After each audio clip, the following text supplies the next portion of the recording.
भयो जसरी भए पनि एउटी जुराइदिनु पर्यो हजुर परमेश्वर भगवान।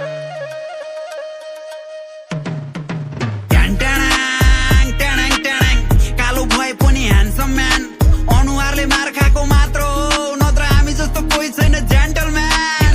सुकेको भए पनि तागोतिलो ज्यान तन्नेरी हुँदाखेरि तरुनीको ध्यान तर हामीलाई कसैले नि हेर्दैनन् हामीलाई कसैले नि भेट्दैनन्।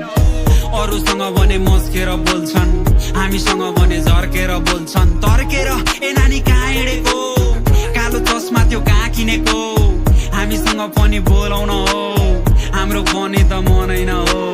आउ नानी भाउ नखाऊ यसो मनका कुराहरू खोलाउन हो भागेर गाउँ हिँड गाउँले बनाइदिन्छु डोलीमा चढाएर बेहुली बनाइदिन्छु सुख दिन्छु भनी भन्दिन म तर पक्का 9 महिनापछि भ्याउने बनाइदिन्छु।